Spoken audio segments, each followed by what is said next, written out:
All right, let's open our Bibles tonight, Daniel chapter 6, as we continue our verse-by-verse study through this wonderful prophetic book of Daniel. If you've been with us, and if you haven't been, all of the studies are available in the bookstore. They're also available online in the archives, and so you can watch them. But tonight we come to the final historical or chronological chapter in the book of Daniel. From here on forward, everything that we're going to read in chapter 7 through 12, you can pick up and plug into literally what we have been studying in the first 6 chapters. So all of the prophecies and visions of the last day and the words from the Lord to Daniel, as he is older especially, can be fit in. Just to remind you, the chapter starts in 606 BC with the first wave of persecution that came from the Babylonians against the southern kingdom of Judah and the city of Jerusalem. And God had warned the people for generations, for centuries, about their idolatry. And they had gone from, if you repent, we can restore you, to you're going to have to go into captivity to learn. And so in 606, the captivity came, the first wave of assaults took some of the young men from wealthy homes, refined guys. Daniel was among that group. He was probably 16 years old or so, 606 BC. Chapter 2, 3 years later, 604, it is the Lord who begins to raise Daniel up and gives him an understanding of King Nebuchadnezzar, the most powerful man on the planet. Not only what he dreamed, or I should say not only what he dreamed, what it meant, but actually what he dreamed, Nebuchadnezzar couldn't remember. And with every blessing from the Lord, the boys are promoted, though they are they are POWs really, but they find themselves being moved up the ladder with God's blessing. Chapter 3, 581 BC, the boys are now in their late 30s, early 40s. Daniel is out of the country when Nebuchadnezzar decides that a tower of gold or a statue of gold that looks a lot like himself, I suspect, would be a great thing to have the whole world bow down to and worship, and the boys wouldn't do it. And you know the deliverance, and we looked at it in great detail. Chapter 4, 571 to 563 BC, which puts Daniel now 43, 56 years old or so. And it is the written testimony of King Nebuchadnezzar's conversion and how the Lord got hold of his heart. He died in 562 BC. And then last week, chapter 5, 539 BC, the end of the Babylonian kingdom. Belshazzar, their final king, fell October 11th through October 12th, 539 BC. We know that because history tells us so. And in one day, without much bloodshed, the Medo-Persian kingdom came in and the head of gold was set aside. Tonight in chapter 6, we pick up the story as the Medo-Persians now rule the world. 3 years after they take over in 536, they will send the Jews back home. It'll be the 70-year mark, and Daniel will still be there for that. But as the Lord had said through Ezra that in the first year of Cyrus, the king of Persia, the word of the Lord by the mouth of Jeremiah might be fulfilled, the Lord stirred his heart, and he made a proclamation throughout the kingdom that said, go home. So if you put Ezra chapter 1 in the margin of chapter 6 here, those things will line up for you fine. This chapter, because it is the last historical one, is one that stands, I think, in the annals, if you will, as a testimony to God's keeping power. Daniel is now maybe 85 years old. He has been at this for 7 decades in captivity. He and the Jews have been watched over by the Lord. Peter would write in his first epistle, you who are kept by the power of God through faith unto salvation, ready to be revealed in the last time. And I think this chapter says, look, God can keep you. And if you'll look to him, he'll certainly hold on to you. And both Daniel and the people survived it, if you will. Isaiah would write, 700 BC, no weapon formed against you will prosper. And these people had been moved 700 miles away from homeland, no king, no currency, no self-governing rights, 70 years, and God preserves them. So that's where we are in chapter 6, that close, as God rules over the nations of the world. And I was thinking about taking this chapter all in one setting because it is such a remarkable story, but as I was studying, I decided that we would just look at the first 15 verses tonight and then take the rest next week because there's some wonderful lessons in here that I don't think that we want to really lose track of. D.L. Moody, who was one of the most, I think, remarkable Christian leaders in our modern times, when he died, they put on his tombstone, 1 John 2:17, the world is passing away, the lust thereof, but he who does the will of God will abide forever. And really, it was a fitting epitaph, and I suspect Daniel will have something on his tombstone kind of like that, because in his mid-80s, he is still churning on for the Lord. A remarkable guy. So our subject tonight, and here's our dare for you in 15 verses, we want to dare you to be faithful. Be faithful. In these few verses tonight, we will get a wonderful look at the faithfulness of Daniel throughout his life. And here are the 4 points we'll make. He is faithful consistently over decades of service. He is faithful professionally from king to king, from kingdom, world kingdom to world kingdom. He is faithful under the severest of scrutiny where the cost is tremendously high. And he is faithful spiritually for years on end. So that'll be our 4 points tonight. You know, we love faithfulness in people, don't we? When you have a friend that you can trust, that knows you at your worst, loves you anyway, that you can always depend on, and they'd be the first person you call, and most folks don't have many friends like that, faithful friends. Oh, a lot of friends in passing. But to have a faithful friend, someone who is loyal to you no matter what, that acts the same way at church as they do at home, as they do at their work. You know, we demand faithfulness of our spouses. We look for it in our employees. We love it wherever we find it. But let's face it, it is hard to find, isn't it? Faithful people. Faithful people. When Solomon wrote Proverbs, he wrote in chapter 20, most men will proclaim their own goodness, but who can find a faithful man? It's a question he asked. We know that the world seriously lacks, because of sin and self, faithfulness. We can't find it. Psalm 5, verse 9, the Lord, in speaking about the law, said, there is no faithfulness found in their mouth. Their inward parts are destruction. Their throats are like an open tomb. They flatter with their tongue. 7 chapters later, Psalm 12, verse 1, help us, Lord, for the godly man is ceased, and the faithful are disappearing among the sons of men. It's hard to find faithful people. And yet, the church desires and needs and longs for faithful Christians. Jesus seeks to develop faithfulness in his own by the work of his Spirit. The fruit of the Spirit is love and joy and peace, long-suffering, kindness, goodness, and then the word faithfulness. It is a quality that God brings to the life of those who walk with him, if you will. We're comfortable calling the Lord faithful, aren't we? We sing it all the time. You are faithful. We sang it tonight. Lord, you're faithful. And you don't for 1 second go, I hope that's true. You just know that it's true, right? Trust in the Lord, do good, dwell in the land, feed on his faithfulness. That's what we read in Psalm, 37? I will sing of the mercies of the Lord forever. With my mouth I will make known your faithfulness to all generations. I mean, we know that God is dependable, right? That we can depend upon him. Lamentations writes that the mercies of God are new every morning, great is your faithfulness. So there's something to be said about faithfulness. We love it when we find it in the Lord, but we wonder sometimes if we could find it among men, because it's such a challenge. And yet Daniel is a guy in his mid-80s now who has proven himself to be a faithful man of God for years. I heard a story one time of a husband who was an extremely good husband, faithful husband, but his wife was given to extreme jealousy and suspicion.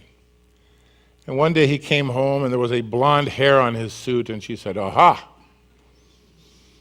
what's her name? Who is she? There's nobody, honey, I swear, there's no one. A couple of weeks later, there was a red hair on his shoulder. It's red now. Who is she? What is her name? Honey, I'm serious, there's nobody. This went on all the time, and finally, hoping to alleviate some of her fears, the man bought a lint brush. And before he went home at night, he just kind of brushed down his clothes to be sure there was nothing hanging on him anywhere. Figuring that should help, and one day she stopped and she said, "You are having a fling with a bald woman now, aren't you?"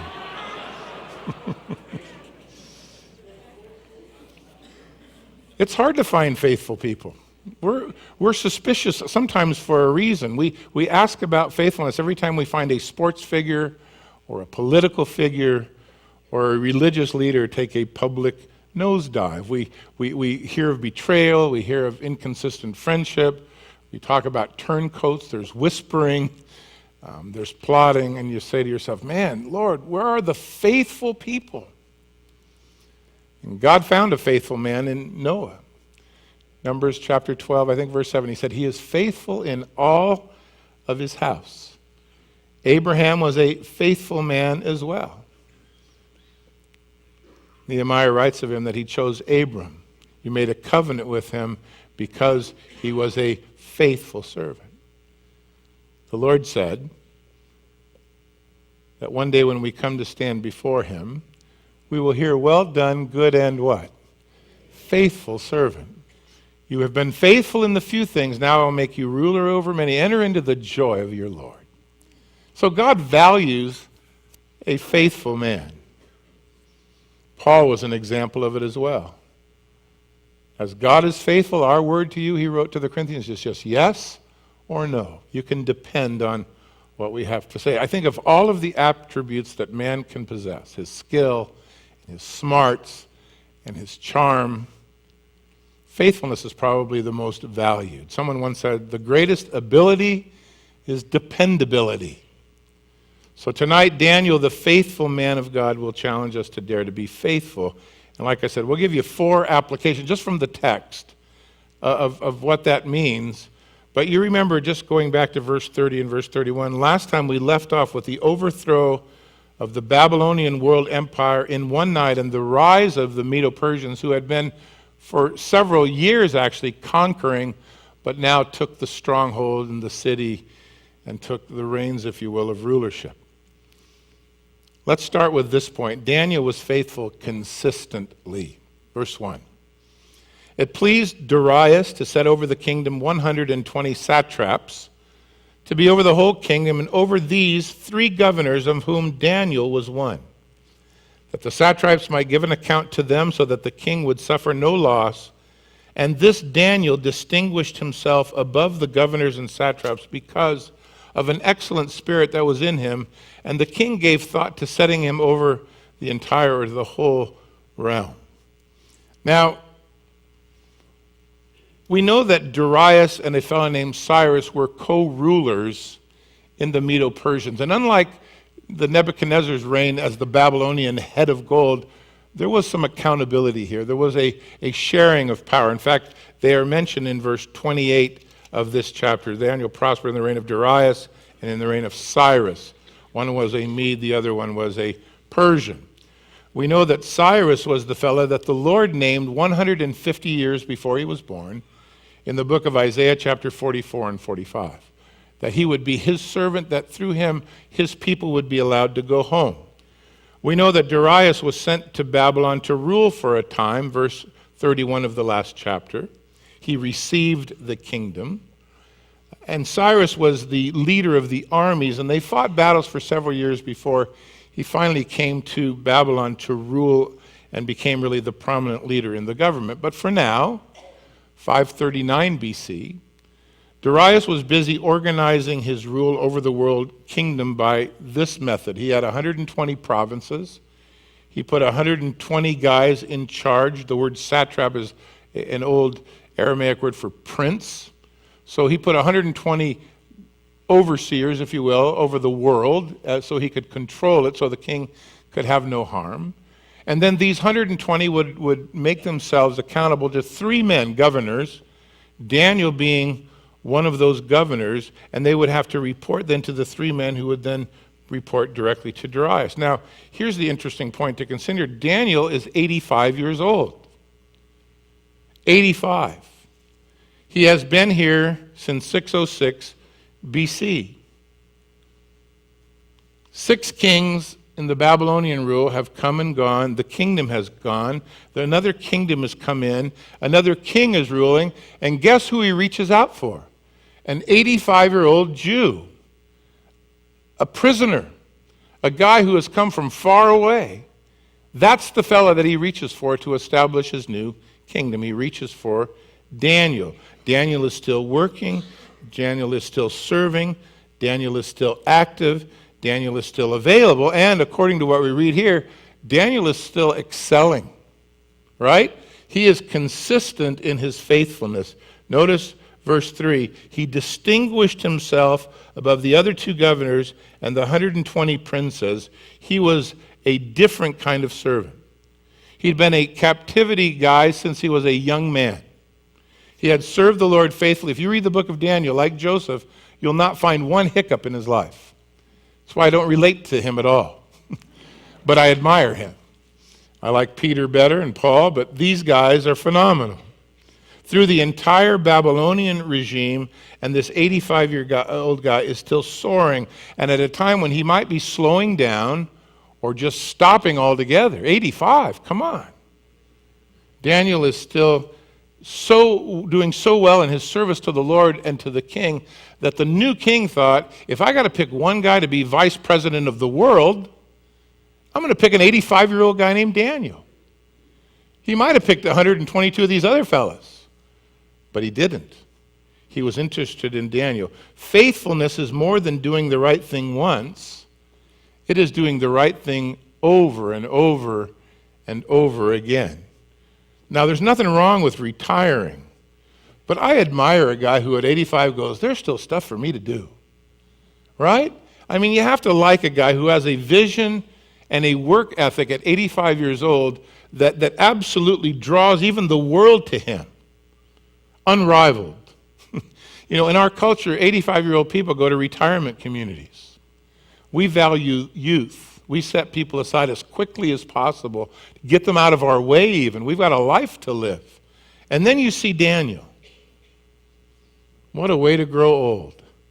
Consistently faithful so that in the 80s, or in your 80s, not in the 80s, but in your 80s, the Spirit of the Lord is so evident in his life that even the lost, they just aspire to have him around. That's faithfulness, right? That's the kind of reputation that you want in the world.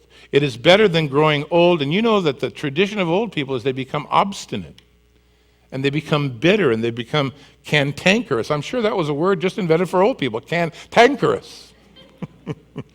They're cross, everything bothers them. And then look at Daniel. He's 85, and the king's going, I need a vice president. And Daniel goes, I'll do it. I'm ready. And the king goes, well, if there's anyone that's qualified, it's you. No one works as hard as you. No one puts in the effort that you do. What a wonderful picture when you see older saints in ministry thriving and prospering. Yeah, young people, you would expect that from them. They've got a lot of energy and life is before them, but these are folks that have lived their life and yet are as devoted to the things of God now as ever before. I always think about Caleb. You know, Caleb was 80 years old when he did his greatest work. Oh, he was faithful with Joshua when the Lord sent them into the land of promise. He was the only one of 2 who, of adult age that made it through and back again 40 years later. But the Lord had made a promise through Moses to him that when they came into the land, he could have this mountain and it could belong to him and his family. And so after they conquered the land with Joshua, when he was in his mid-80s as well, he said to Joshua, no, Moses made me a promise for my family. We could have this mountain. If you're done using us, we need to go take that mountain because there's still a lot of people living on my mountain. I want to glorify the Lord. At 80 plus, he's charging up the hill with his boys, taking a place that God had promised him 40 years earlier. It seems to me that retirement should mean even more time to really serve the Lord. Unfortunately, for some folks, it doesn't mean that at all. But, you have to mark in Daniel's column that Daniel lived out faithfulness consistently from one decade to the next when he was 16 and 26 and 36 and 55 and 72, and now he's in his mid-80s. And they're picking him for vice president, not of the USA, of the world. You're going to be vice ruler of the world. There's a lot of people that have done great things as they've gotten older. How much more do you suspect we as God's people should? I think we pray for that, don't we? I think William Gladstone was the Prime Minister of Britain at 83 years old. Michelangelo painted the Last Judgment in the Sistine Chapel. He was 89. John Wesley preached 3 times a day, even at 88 years old, riding on horseback from town to town. I have no idea how an 88-year-old man on horseback climbs off a horse or gets back on, just unless it's old, Sadie the glue stick or something. Edison was working and inventing at 90. J.C. Penney was still running his business at 95, and I think Ronald Reagan was president when at 77. So there's something to be said about making, your life count. Pastor Chuck, who we love and grew up with, was 86 when the Lord called him home, but he preached his last sermon 3 days before he died, breathing out of an oxygen tank, just sucking for every breath. I don't know if you've had the chance to see his last sermon. It's on the internet. You can find it. It'll break your heart. But man, I want to be finishing like that, don't you? I mean, this guy put his head down and he went hard towards the Lord. By the way, I did the last wedding with Chuck that he would ever do. He and I had friends, and the little girl, the young girl that got married was friends with their family, and the young man that got married was friends with ours. So Chuck and I officiated together, and it was pretty special. That was the last wedding that he was able to do. I think Billy Graham is 95. And last year, he still aired that TV program, reaching out to the people. He didn't say much, but man, he's not giving up, is he? So there's something about faithfulness that has the quality of consistency. You're here today. Let's see if you're here 5 years from now. What are you going to do with your life? Are you going to serve the Lord at every place? And Daniel did. Second of all, notice from verse 3 that Daniel was faithful professionally. Daniel was placed by God in political situations and in positions in government that brought him great exposure to persecution. He messed around at the top with powerful people who could hold your life in your hands, at least if you saw them simply from a worldly standpoint. And yet he worked every day. He served every king. He was recognized every step along the way. He was faithful. He was promoted. He was trusted. They called for him. They employed him. They still wanted him around. Nearly every chapter of this book testifies to the reaction of the world governments to Daniel and his professional faithfulness. Back in chapter 1, God had brought Daniel into good favor with the guy who was overseeing these newly captured young men. And Daniel had a long discussion with him about the fact he didn't, as a Jew, eat the diet that they were serving him. And he even said to the guy, let's make a deal. Try it for a few weeks. See how we look. And if we look terrible, I don't want your head to be on the line. Well, then we can talk about it. But I believe if we eat what God wants us to eat, then you're going to be blessed, and so are we. And they tried it, and Daniel was promoted. And then he finished top 1, 2, 3 with his buddies in his class, and they were promoted again. And every time, and then there's that vision and that dream, and here's what it means. And they were promoted again. Daniel just kept going, man, one more dream, and I'm going to be in charge of everything. He just kept getting promoted. He was at the head of the class.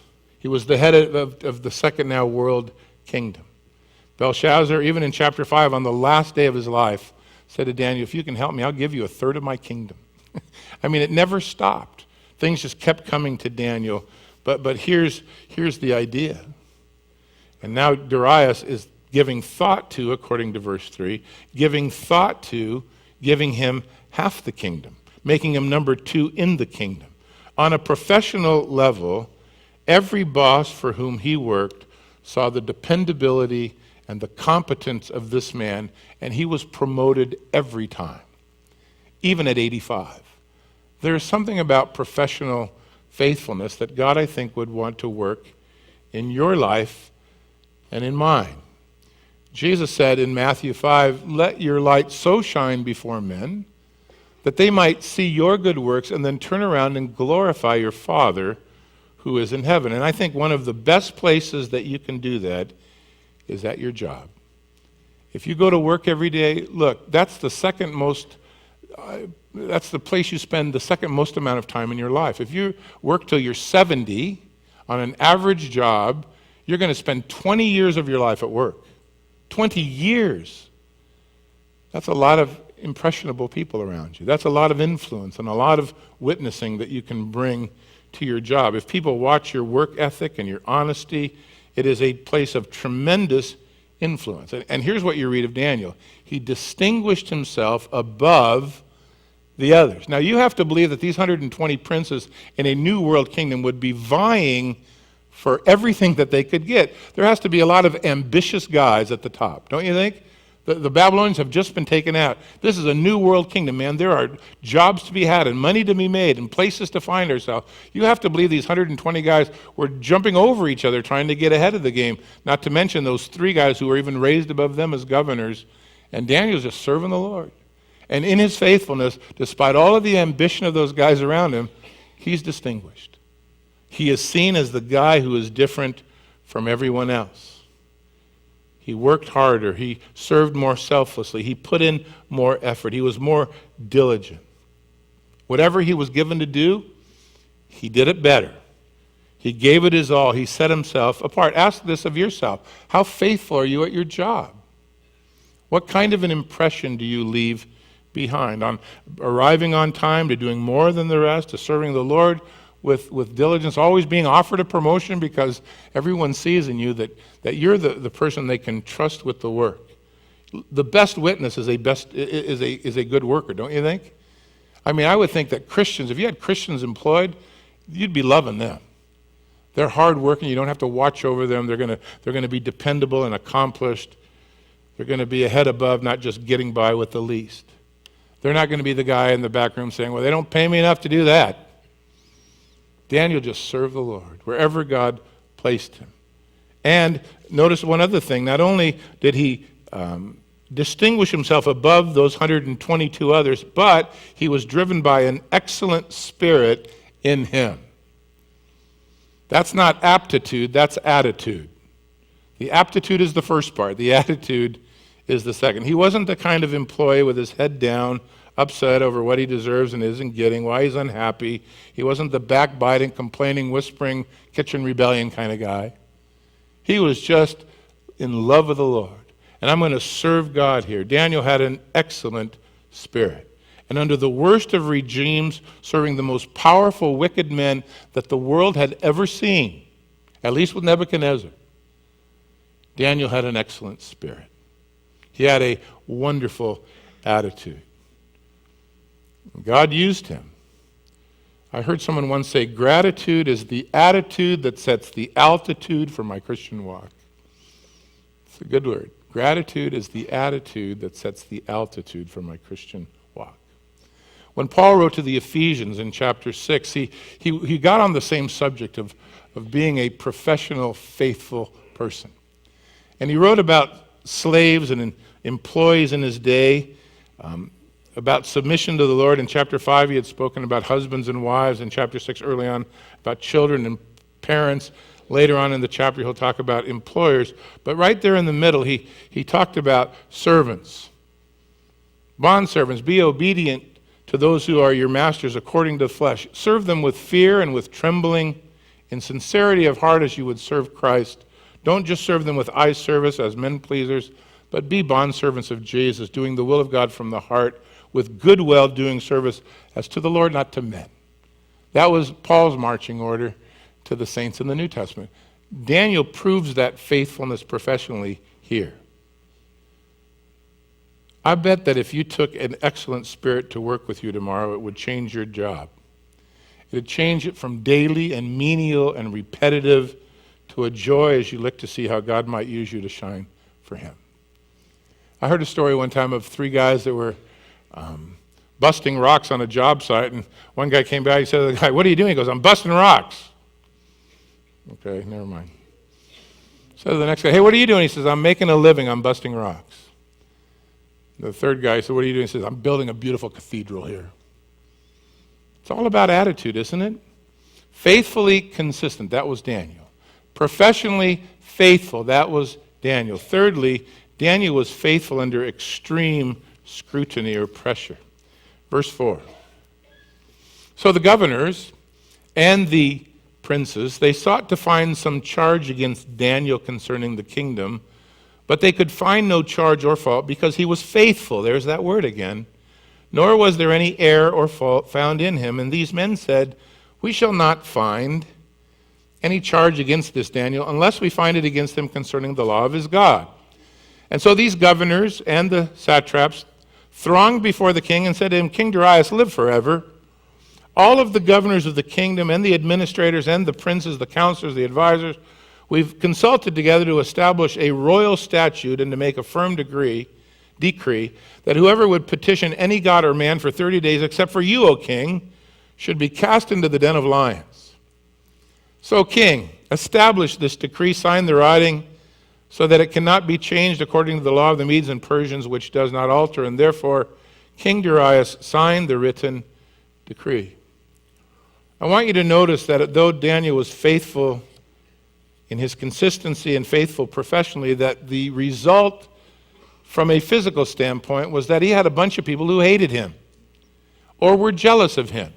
2 governors and at least 120 princes who all wanted to somehow take him out. Now, no doubt much of their hatred arose from the fact that Daniel was from a captive people. You can get the feel for that down there in verse 13, where they want to say he's one of the captives from Judah. He's just one of them guys, one of the captives from Judah. That's why we want to get rid of him. We're not happy with him. But there's more to it than that, because we read in verse 3 towards the end that the king was thinking about promoting Daniel over them all. And he had the inside track for the top spot, and this made all of their attitudes more of extreme jealousy towards him. We need to find something on him that we can eliminate him from the king's short list of possible VP candidates, because if we get rid of him, we all move up a notch. What is funny is they had all been placed in a position of great prominence, but they wanted more. And whose seat were they going after? The one that God was beginning to use. Daniel was doing the right thing, but he was having to suffer for it. And that's not so unusual. In fact, in any occupation where there's authority and there's a position of power granted to you, you should know that people are eyeing you. They're deciding about you. They're trying to bring you down, if you will. They're looking critically, analyzing you. It comes with the territory. So after the word got out that Daniel was on the king's list to be the chief, the king was just going to say, hey, run the world. I'll be in my office if you need me. That there immediately arose in the lives of these folks the desire to dig up some dirt on the front runner, to come up with something out of his past, to stir up some kind of controversy or questionable behavior, some inconsistency that they could find that they could get him eliminated. And notice that they purposefully tried. They agreed that we've got to find some skeleton in the closet. We've got to find something that we can put him down with. And even in their purpose to get rid of him, they could not find a thing. It's pretty amazing, isn't it? They couldn't stir anything up to derail him. In fact, their conclusion was, the only way we're ever going to get him on the wrong side of the king is if we somehow begin to make laws and rules which contradict his commitment to his God. And 2 things needed to take place here. Number 1, they needed to know that this king could be bought, and pride buys most people. And this was pretty flattering. We'd like everyone just to talk to you, not to any gods. Oh, yeah, that's pretty cool. I am a new king. And second of all, they needed to know that Daniel was so committed to his God that he wouldn't bend the rules when it came to serving him. So he had a pretty good reputation, didn't he? He was faithful consistently. He was faithful professionally, but it did stir up strife. There were no skeletons in the closet. He'd been faithful even when no one else had been watching. So notice the words in verse 4, but they could find no charge or fault because he was faithful. The New American Standard says they could find no grounds of accusation. There was no negligence. There was no evidence of corruption. Let me read to you something Kent Hughes put together several years ago that I like to just bring up because it's pretty indicative of the difference between Daniel and our culture. Kent Hughes is he's a retired pastor now, but he writes wonderful commentaries on the Bible. But he wrote an article about corruption found among members of the 100th Congress. Both the U.S. House of Representatives and the U.S. Senate, the 100th Congress ruled from 1987 to 1989.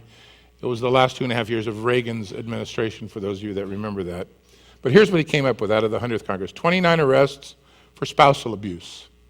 7 convictions for fraud, 19 arrests for writing bad checks, 117 bankrupted 2 or more businesses, 14 arrested on drug charges, 8 on shoplifting, 21 facing various lawsuits, 84 charged with DUIs.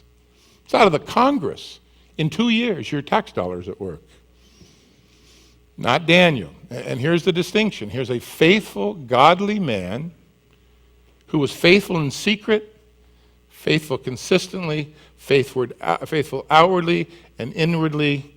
I've always admired Billy Graham's ability to stand unashamed in his devotion to Jesus. What I know of Franklin, and we've met a few times, I see the same thing in his life as well. Doesn't mean that they haven't been the subject of controversy, but the controversy has never been driven by their behavior. By their stand, fine, but not by their behavior. So Daniel lived it out, and maybe the most remarkable thing to me is even at this stage of his life, Daniel still faced plenty of enemies and rulers that were jealous of him and eager to find some fault in him, even though he had served faithfully and was no doubt senior to most of them. Their jealousy had been an issue for decades. So Daniel becomes the subject of a secret government investigation. I don't think the king was aware of it. I'm not sure Daniel was. Yet, in their jealousy, they sought diligently to discredit Daniel, dig up his past, bug his phone, send the NSA in to listen to his calls. Pastor Brian at one of our pastors' meetings recently, he said, integrity is a great defense against the enemy. Well, it certainly was for Daniel. So, we want to live open lives like this, don't we? Where you're not guilty secretly or in any other manner. And I wonder if we were being followed, what might come up about us. Are you different here than you are at work? Are you different at work than you are at play? Are you different with the guys than you are with your wife? How does faithfulness hold up? I would love verse 4 to be written of every one of us. We are weak, but in him we are made strong. So these jealous evil men come up with a plan to put Daniel's faithfulness to God at odds with the laws of the kingdom. That's the plan. And they knew that Daniel would keep God first, even to the point of putting his own life on the line. Since we can't condemn his life, let's attack his commitment to the Lord and cause that to work against him. That's their mentality. He's got lines that can't be crossed, devotions that will stand no matter the cost. And they knew it, else this plot wouldn't have worked at all. Verse 6 tells us of their devious plans. They again, like I said, knew that the king was a prideful guy, and so they go to the king. And first of all, they lie to him in verse 7. They say, hey, we've had a meeting, and everyone has decided this is what they want. I can't believe Daniel signed off on this. I don't think he was at that meeting. And probably, I'm guessing there had to be some others who weren't as well, but we're not told. But they use in verse 7 the word, all the governors of the kingdom. Not true. There's only 3 of them. We know at least one of them that wasn't on board. So that's 33% wrong, pretty much right there, isn't it? Daniel hadn't been consulted. Secondly, what king in his right mind would want a decree like this? Only someone who loved his position and it gave him great pride. And to say to Darius, we want you to be the God of a month, God for the month. And without giving much thought to implications on the surface, it really appealed to this heathen king. Everyone's got to talk to me, and I decide, where do I sign up? I'm the man. And soon the king is sold on it, and he signs it into law. Notice in verse 8 and in verse 9 that we have a comment about the law of the Medes and the Persians. It is mentioned quite often in the Bible. It refers to a practice of this government that once a law was approved by all, signed off by them, that it couldn't be changed, which makes it far better, if you will, than Nebuchadnezzar's, who had no checks and balances at all. So Nebuchadnezzar could just do what he wanted, change his mind tomorrow, again on Thursday, and again next Tuesday. But this was intended to have people slowly enact laws, knowing that once you said yes and you signed, that was it. You couldn't change it. And you really couldn't change it. It does appear that the king quickly signed the decree. And the consequence of the den of lions not really even was considered, because I think they figured, who's going to disobey this anyway for a month? So he was pleased with the vote of confidence from his underlings. I think these guys were hoping they could move up the ladder, maybe Daniel get shoved off. So there was only one thing left to do now, just go to Daniel's house and wait. And wait. Verse 10. Now when Daniel knew that the writing was signed, so he got wind of it, he went home. And in his upper room, with his windows open towards Jerusalem, he knelt down on his knees 3 times that day. He prayed and he gave thanks before his God, as was his custom since the early days. And then these men assembled, and they found Daniel praying, and making supplication before his God, and they went before the king. And they spoke concerning the king's decree. Have you not signed a decree that every man who petitions any god or man within 30 days, except you, O king, should be cast into the den of lions? And the king said, the thing is true, according to the law of the Medes and Persians, which does not alter.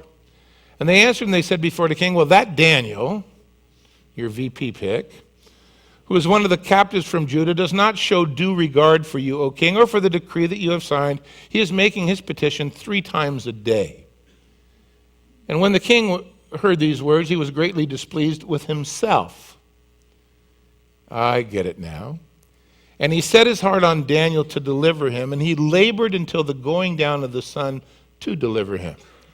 And then these men again approached the king in the evening. They said to the king, no, king, it is the law of the Medes and the Persians that no decree or statute which the king established may be changed.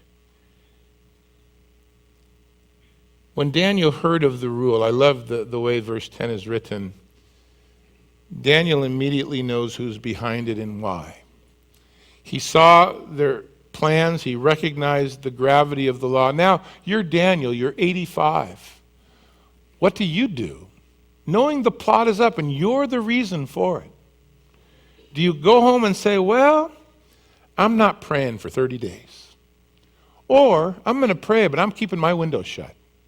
I'll show those little sneaks. I'll sneak around with God.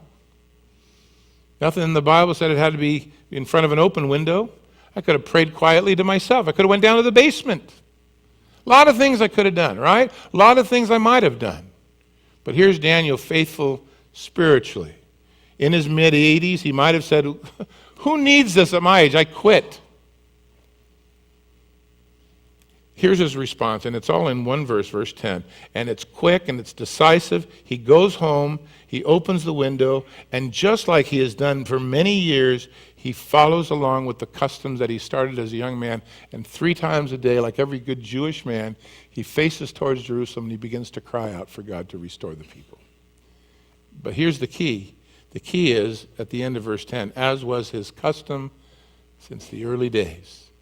He had come to know the Lord, and he could not stop seeking the Lord because of the consequence that might come upon him. He was faithful spiritually, even under the worst of pressure.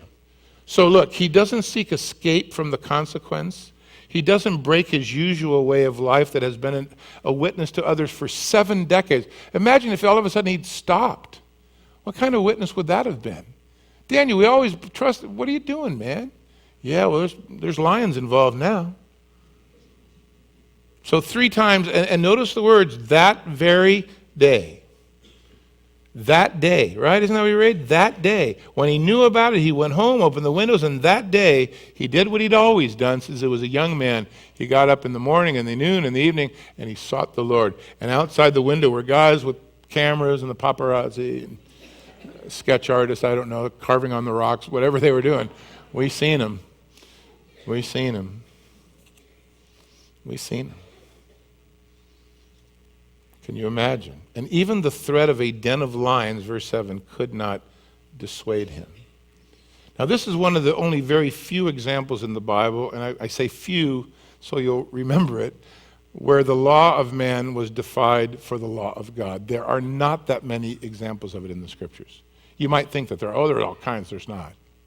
Most Christians, even in terrible governments, made themselves subject to the governments.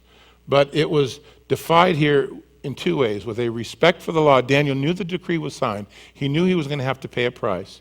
And he was willing to pay the price to serve his God. In other words, he did it respectfully. He did it with a conscious awareness of the cost. But he was moved by what the Lord said over that which the consequences might have been. So he was accustomed to praying. Everyone knew it, right? Let's go to Daniel's. Hey, it's almost noon. He's going to be praying. Let's get that on camera. Let's get that on tape. Let me ask this of you. Are you known for your spiritual habits? If people were to come and ask your friends about you, would people start talking about your prayer life and your commitment to the Lord and your Bible study prowess and your knowledge of the Scriptures or your forgiveness of your love? Are you known for your spiritual life? Daniel was known for his spiritual habits. He'd been praying like this for nearly 70 years. They were prayers based on the Scriptures and the promises of God. The Lord had said at the end of 2 Chronicles chapter 6 about their praying and their seeking the Lord and how God would restore the people. Solomon at the dedication had said, if my people called by my name will humble themselves and pray, I'll heal their land. So he had biblical mandates for prayer, and he was devoted to it. By the way, if you go to Israel today and you go to the Wailing Wall where the Jews faced the Temple Mount, that's exactly what that's exactly what Daniel was doing from further away. He was looking at that place where one day Solomon's place of worship had stood, had been destroyed by the Babylonians 20 years after Daniel had been taken out. But he was looking to that place where God met with his people. And even to this day, especially religious Jews will not go on the Temple Mount unless they step where the Lord's presence was one day and they believe they'd die. So they stay away from that place, but they pray towards it, standing there before the Western Wall, or what some refer to as the Wailing Wall. His prayer life was consistent. David would write in Psalm 55, evening and morning and at noon I will pray and cry aloud, and you shall hear my voice, Lord. That was Daniel. He was on his knees. Notice? 3 times a day. I don't know if you've ever noticed that or read that. Praying on your knees is hard, by the way. It's a posture of submission. I think that can help you focus and pay attention and be serious and stay alert and stay on point, because you'll want to be finished pretty soon. It's hard to stay on your knees for very long, isn't it? So it's much better, though, than laying in bed at night with the lights off and the covers up to your necks with a full stomach. Okay, Lord, where was I before I dozed off for a minute? Or 8 hours? Not exactly tell, but Daniel took prayer seriously. He put himself in a posture that wasn't very conducive to anything but praying. You're pretty aware that you're praying when you're on your knees. You try it sometime. His prayer life was consistent 3 times a day. He prayed in a posture and in a position that focused his attention upon what he was doing. His prayer had purpose. Notice what we read there. He gave thanks before his God. Now, imagine thanking God during this type of unwarranted assault. These guys were out to get him, and he knew it. Thank you, Lord. Excellent spirit. We read that, didn't we? Only a man who knows God can rest as Daniel had learned to do over the years. One thing for sure, he could thank the Lord knowing God would handle this one way or the other. I remember years ago reading someone saying it is better to die for your convictions than to live with your compromises. And Daniel wasn't willing to compromise. Well, notice from verse 11 that it didn't take the guys too long to catch Daniel in the act, if you will. And notice he is seeking God and asking for his help, praying, giving thanks. The word pray there is the word for supplication, bringing your requests before the Lord. Lord, be with me through this. Turn their plotting into defeat. Your will be done. The old Satan trembles when he sees the weakest saint upon his knees. And Daniel was seeking the Lord. He had great courage. And in 85 years, I look forward to meeting Daniel one day. I suspect that he's going to humble us, isn't he? Well, the guys in verse 12 and 13, they run back with glee to the king. And they make the king repeat what he had just signed, just to be sure. This is what you said, right, buddy? You bet that's what I said. Well, that Daniel, one of the Jews, one of the captives, he's up there praying away like usual. No regard for you, no regard for your decree, the one that can't be altered. I can just imagine them running in. We got him praying, we got him praying. Really, you bunch of morons. But notice verse 14. About that time, the king realized he'd been hustled. He'd been hustled by guys he'd put in places of leadership that he would now probably remove.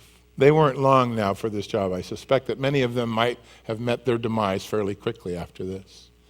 Darius was not a believer, but he was a man who respected Daniel and Daniel's God.